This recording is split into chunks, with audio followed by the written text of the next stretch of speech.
I manage a transportation reform project called Transportation Choices 2020.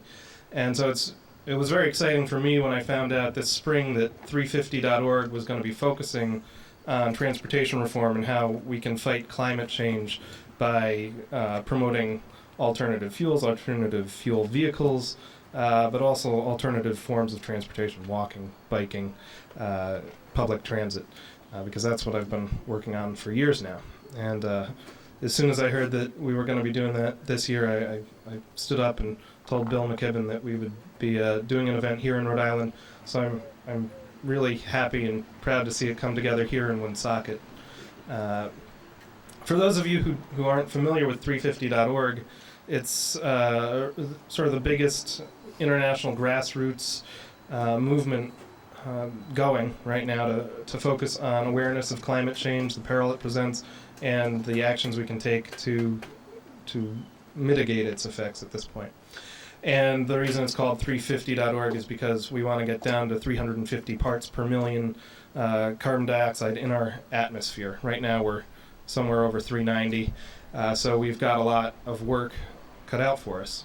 The reason why transportation is such a big part of that issue is because here in Rhode Island, here in the Northeast in general, 45% of our carbon emissions originate in the transportation sector. The biggest sector by far in terms of contributing to those carbon emissions. So this is the battleground where we can make the most progress. And there's a couple ways we can do that. Like I said, we can focus on public transit. You see, we have a great RIPTA hybrid bus over here.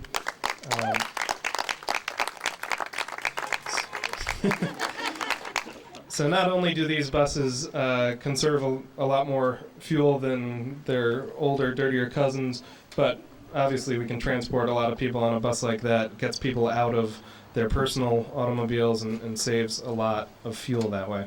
Also saves us a lot of aggravation in terms of fighting that congestion on the roadways. And saves us money, so win-win-win. So that's public transit.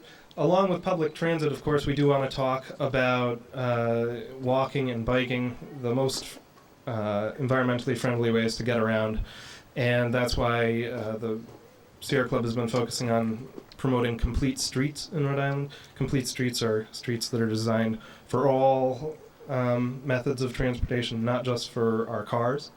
And as you've heard the previous speakers say, we've got 6 communities so far signed on in Rhode Island. We're looking to increase that. Of course, Woonsocket is one of those communities, and Woonsocket has done a lot of great work, sort of focused along the Blackstone Bikeway.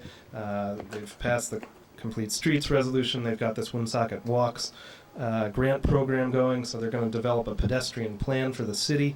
A lot of really amazing things going on here in Woonsocket, and it's great to see it all happen. I'd just like to offer a hand to the city.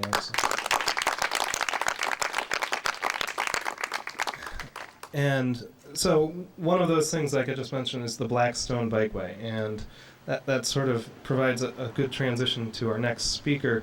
The Blackstone Bikeway is sort of a central part of the initiative to create a national park, which is actually going to be a regional park found in both Massachusetts and Rhode Island. The first park of its kind in the country. They have similar parks in Canada, but this will be the first one like this in the United States. And it'll have little different pieces along the bikeway that go down the river, connected through the bikeway, and it should really turn into something that's amazing and really encourage those alternative forms of transportation, not just for recreation, but for getting people to and from their jobs up and down the Blackstone Valley. Thank you, Abel. Good morning, everybody. Thank you for being